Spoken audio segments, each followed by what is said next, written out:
लंबे वाला कद्दू जो होता है, कई उसको अल भी बोलते हैं, पंजाबी में लंबा कद्दू भी बोलते हैं, हम उसको लौकी भी बोलते हैं। उसको आसानी से आप घर पे कैसे उगा सकते हैं, और वो भी ढेरों ढेर। आप देखिएगा हमारे पास गुच्छों में फल लगते हैं, ढेरों ढेर। पहली चीज़, उसकी बढ़िया वैरायटी ढूंढिए आपके किसी फ्रेंड के पास या कोई आसपास किसान से, पूरी लाइफ चलती जाएगी। हमारे पास बड़ी पुरानी वैरायटीज़ हैं, इसके बीज बनाकर हम अपने दोस्तों में, सर्कल में, फ्रेंड्स में सबको बांटते रहते हैं। अब देखिए, इस वैरायटी की स्टार्टिंग में हमने एक या दो फल, ज़्यादा नहीं, सिर्फ एक या दो फल रख लेने हैं पकने के लिए। हम स्टार्टिंग में जो पहला फल होता है ज़्यादातर उसी को रखते हैं। देखिए कितना बड़ा साइज़ है, मेरे हाथ के मुकाबले में देखिए कितना चौड़ा है ये फल, कितना बड़ा है। और अभी ये बड़ा होता जा रहा है, मतलब इसको पकने के लिए छोड़ा हुआ हमने, ये थोड़ा थोड़ा हार्ड होना शुरू हो चुका है। और दूसरे फल भी देखिए, इन स्टार्टिंग वाले फलों को पंजाबी में मोडी बीज कहते हैं। मोडी बीज मतलब स्टार्टिंग वाला बीज। तब पौधा जो है ना पूरे ज़ोर में होता है, उसमें बहुत ज़्यादा दम होता है। तो ये जो फल है काफ़ी बड़ा होता है, इसका बीज भी काफ़ी स्ट्रांग रहता है, तो जर्मिनेशन के चांसेस काफ़ी ज़्यादा होते हैं। अदरवाइज़ क्या होता है, आप बीज रख लेंगे, वो बीज जो है कई बार अगले साल वो उनसे जो है आगे नेक्स्ट पौधे पैदा ही नहीं हो पाते। अगर हम इसकी बात करें लंबे कद्दू की, तो इसके फ़ायदे बहुत ज़्यादा होते हैं। ये वात पित्त नाशक माना जाता है, बलदायक माना जाता है, रुचिकारक माना जाता है, कफ वर्धक भी माना जाता है। सो बड़ी अच्छी चीज़ है बेसिकली। ये डाइजेशन में बड़ा आसानी से पच जाता है ये, और सेहत के लिए तो अच्छा है ही। आज हम बात करेंगे इसको बहुत ज़्यादा कैसे उगा सकते हैं। देखिए, हमने फल पकने के लिए छोड़ दिए तो अच्छा बीज तैयार हो जाएगा। उसको अच्छे से सुखा के हम एक डिबिया में भर के रख लेते हैं, और उस डिबिया में जो है हम थोड़ा सा जो है ना 4-5 दाने लौंग के ज़रूर रखते हैं, ताकि कीड़े वगैरह उसमें ना लगें। लौंग और काली मिर्ची दोनों के दाने आप उसमें रख सकते हैं, काली मिर्ची पीस कर भी रख सकते हैं, ताकि नेचुरल एंटीबायोटिक का काम रहे। दालचीनी भी साथ में रख सकते हैं। बाकी लौंग बड़ा पावरफुल होता है, हम बीजों में लौंग रखते हैं डिबिया में भर के। देखिए छोटे छोटे कितने फल लग गए हैं इस पौधे को। ऐसा क्यों? ये कमाल कैसे है? 100% नेचुरल ऑर्गेनिक। कितना मज़ा आता है ऐसी 100% ऑर्गेनिक चीज़ों को खाने में। सेहत के लिए कितनी अच्छी हैं, आपकी फैमिली के लिए कितनी अच्छी होंगी। पास पास में थोड़ी थोड़ी 4-4 इंच की दूरी पे ही देखिए कितने छोटे छोटे फल आए जा रहे हैं। एक को तोड़ो तो दूसरा तैयार है ना। सो पतले पतले कच्चे जब ये फल होते हैं तभी इनको तोड़ लें। बड़े मज़े से आप इनकी बहुत सारी डिशेस बना सकते हैं। सो अब हम बात करते हैं कि कैसे इतने फल लगते हैं हमारे यहाँ पे। हम मिट्टी की बड़ी देखभाल करते हैं, मिट्टी को बहुत अच्छे से बनाते हैं। मिट्टी को बनाने के लिए कुछ चीज़ें हैं जो हम डालते हैं। एक तो मिट्टी की वैरायटी अच्छी होनी चाहिए। मैं बार बार ये कहता हूँ कि नॉर्मल मिट्टी में ज़्यादा मेहनत ना करें, मिट्टी को अच्छा बनाएं। तरह तरह के मिट्टी मिक्स कीजिए। ये देखिए हमने बालकनी में लगा रखे हैं, ये बेल हमने नीचे लगाई है ग्राउंड फ्लोर पे। सो ग्राउंड फ्लोर से ऊपर को बेल चढ़ गई, और फल देखिए कितने ज़्यादा लगे हुए, कितने सुंदर फल हैं, लंबे लंबे।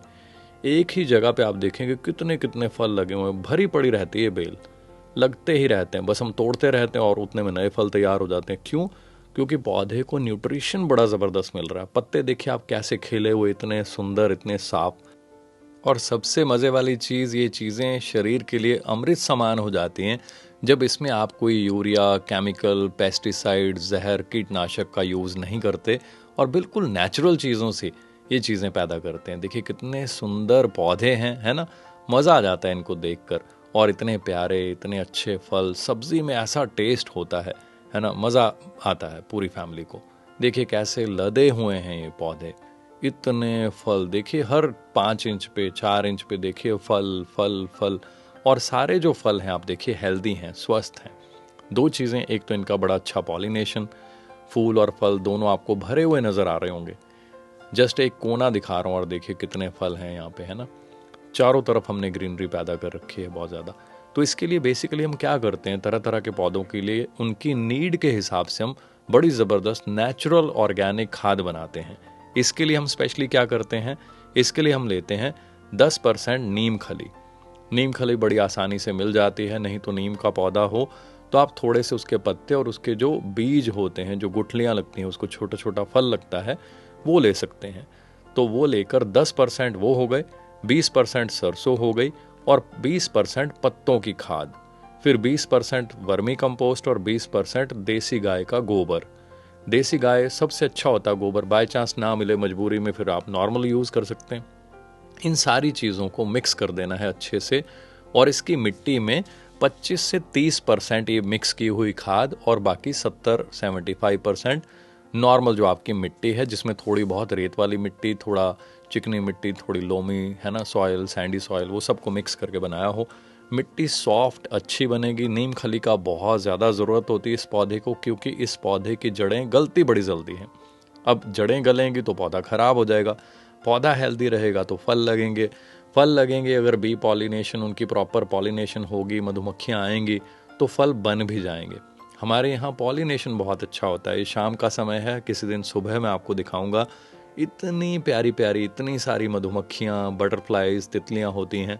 वैसे ही रूह खुश हो जाती है कि हम कितना अच्छा कर रहे हैं, कि नेचर में इनको भी लाइफ मिल रही है, इनको खाना मिल रहा है, दे आर एन्जॉइंग लाइफ। हम तो अपने आप कर ही रहे हैं, है ना। तीसरी मंजिल पे आप देखिए, इतनी लौकियाँ, भिंडी, बहुत तरह तरह की सब्जियाँ हमने लगा रखी हैं। गन्ने के पौधे आपको नज़र आ रहे होंगे, है ना। बीच में एक शीशम का पौधा है, उसके बहुत ज़्यादा बेनिफिट्स होते हैं। ये नीचे देखिए आप, ग्राउंड फ्लोर नज़र आ रहा है ना, वहाँ पे बहुत सारी ग्रीनरी, तरह तरह की जड़ी बूटियाँ, हर्ब्स, हम बहुत सारी हर्ब्स लगाते हैं। फिर इस पौधे की जड़ को, जड़ के पास में थोड़ा मिट्टी को ऊंचा रखें, 5-6 इंच मिट्टी, जो जड़ के पौधे की जो तना है, मतलब वहाँ मिट्टी 5-6 इंच आसपास में गोल घेरा थोड़ी ऊंची रखें और आसपास में पानी लगे। अगर इसकी जड़ को ज़्यादा पानी लगता है तो इसकी जड़ धीरे धीरे गलती है, पौधा खराब होता है। नीम खली, नीम के पत्ते या नीम का फल डालने का पीस कर, यही फ़ायदा रहता है कि उसको जल्दी कीड़ा नहीं लगता। बट नीम खली या उसके पत्ते वो थोड़ा ड्राई, खुश्क होते हैं, और तासीर में भी थोड़ा नीम का जो फल होता है वो गर्म होता है, तो ज़्यादा ना डालें। इसीलिए जो मिक्स आपको बताया उसी को बनाएं और मिट्टी में उसको अच्छे से मिक्स करके फिर ये पौधे लगाएं। हम इन्हीं बीजों से पौध पैदा कर लेते हैं। बीजों को 24 घंटे भिगो के रख देते हैं, फिर उनको एक यही जो मिक्स आपको बताया मिट्टी में करके उसमें बो देते हैं। फिर उसका ध्यान रखते हैं, ओवर वाटरिंग भी ना हो, सूख भी ना जाए मिट्टी, और उसको स्प्रिंकल करते हैं पानी। फवारा जो ग्रीन कलर का मिल जाता है, जिसके आगे फवारा टाइप बना होता है, छोटे छोटे छेद होते हैं, ताकि छोटी छोटी पतली पतली बूंदें, ड्रॉप्स गिरें उनके, है ना। ज़्यादा एकदम से पानी लगाएंगे तो कई बार बीज जो है मिट्टी में से बाहर निकल आता है। सो बीज को हिलने नहीं देना, सॉफ्ट सॉफ्ट उसकी सिंचाई करनी है, या क्यारी में आसपास पानी लगा दें। वो पौधे धीरे धीरे बड़े होने लग जाते हैं, और वहाँ से आप निकाल के उनको सब जगह शाम के समय लगाएं, दिन में धूप में ना लगाएं, पौधे सड़ जाते हैं। देखिए कितने तरह की हमने घर पे खेती कर रखी है। यहाँ पे तो थोड़ी सी नज़र आ रही, बट हमारे घर पे सैकड़ों तरह की जड़ी बूटियाँ जो हमने बुज़ुर्गों से सीखी, तरह तरह की चीज़ें। मैं पूरी दुनिया घूमता रहता हूँ, बहुत सारी कंट्रीज़ भी घूमता हूँ, इंडिया में भी कोने कोने में घूमता रहता हूँ, तो तरह तरह की वेराइटीज़, उनके बीज, उनकी, है ना, सीडलिंग्स इकट्ठी करता रहता हूँ, ताकि अच्छी अच्छी चीज़ें उगा पाऊँ। और उन चीज़ों के बीज और वो सब चीज़ें जो है हम अपने दोस्तों में, है ना, जिसको भी चाहिए उनको फ्री बांट सकें, ताकि लोक सेवा भी हो, लोगों में शौक़ पैदा हो ग्रीनरी पैदा करने का, और उनकी सेहत अच्छी रहे, जो मेरा मेन कंसर्न है। यूथ के लिए आज सेहत का बहुत बड़ा मैसेज है कि ग्रीनरी के साथ जुड़ें, एक्टिव रहें, अपनी सेहत को अच्छा बनाएं।